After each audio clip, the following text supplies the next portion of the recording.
세계 증시와 우리 증시를 짚어보는 시간 3분 증시입니다. 연합인포맥스 권용욱 기자 나와 있습니다. 안녕하세요. 안녕하십니까? 네, 먼저 간밤 미국 증시 어땠습니까? 네, 간밤 뉴욕 증시는 연방준비제도의 FOMC 의사록 내용을 소화하며 혼조세를 보였습니다. 마감가를 살펴보면 다우지수는 전장보다 0.26%, S&P 500 지수는 0.16% 각각 떨어졌고요. 나스닥 지수는 전장 대비 0.14% 올랐습니다. S&P 500 지수는 4거래일 연속 하락해 이틀 연속 4,000포인트 이하에 머물렀고요. 나스닥 지수는 4거래일 만에 반등했지만 반등폭은 크지 않았습니다. 간밤 나온 FOMC 의사록은 예상을 크게 벗어나지는 않았는데요. 이번 의사록에서 연준은 몇몇 당국자들이 0.50%포인트 금리 인상을 선호했다고 전했는데요. 이는 연준 내 빅스텝 금리 인상의 요구가 많지는 않았다는 의미입니다. 더구나 올해 금리 결정 투표권이 없는 일부 인사들이 공개적으로 0.50%포인트 금리 인상 선호를 밝힌 만큼 이번 소수 의견은 어느 정도 예견이 됐던 부분입니다. 연준은 이번 의사록에서 거의 모든 참석자가 기준금리를 0.25%포인트 인상하는 것이 적절하다는 데 동의했다고 전했습니다.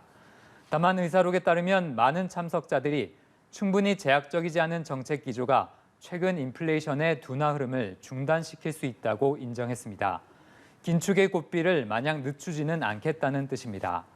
그리고 회의 참석자들은 인플레이션이 계속해서 하락한다는 확신을 가지려면 실질적으로 더 많은 증거가 필요하다고 입을 모았습니다. 네, 연준이 금리를 인상하겠다고 했지만 그 정도가 시장의 예상을 크게 벗어나진 않은 것 같습니다. 네, 그렇습니다. 시장은 어느 정도 매파적인 즉 강경한 FOMC 의사록을 가격에 먼저 반영하고 있었는데요.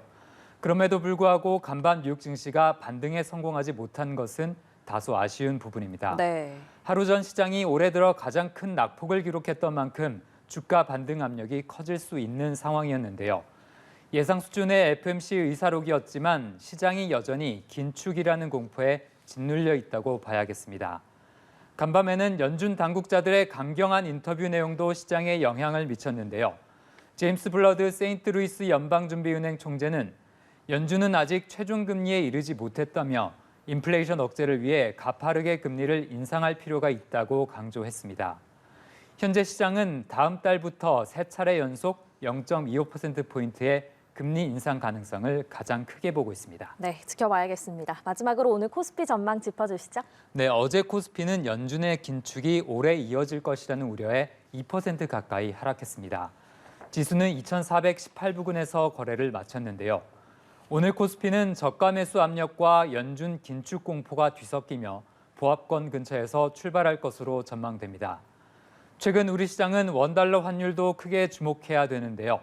어제 환율은 1,304.9원에 마감했는데 종가 기준으로 1,300원을 넘어선 것은 지난해 12월 이후 두 달여 만에 처음입니다. 환율이 이렇게 크게 오를 경우 우리 증시에 원화로 투자한 외국인이 달러로 가져갈 수 있는 수익은 줄어들게 됩니다. 그렇기 때문에 통상 환율이 가파르게 오를 경우에는 외국인은 주식을 내다 팔게 되는데요. 환율은 근본적으로 미국 긴축 우려에 오르고 있는데 당분간은 크게 떨어지기는 어려울 것으로 관측됩니다. 네, 알겠습니다. 3분 증시 권용욱 기자와 함께했습니다. 고맙습니다.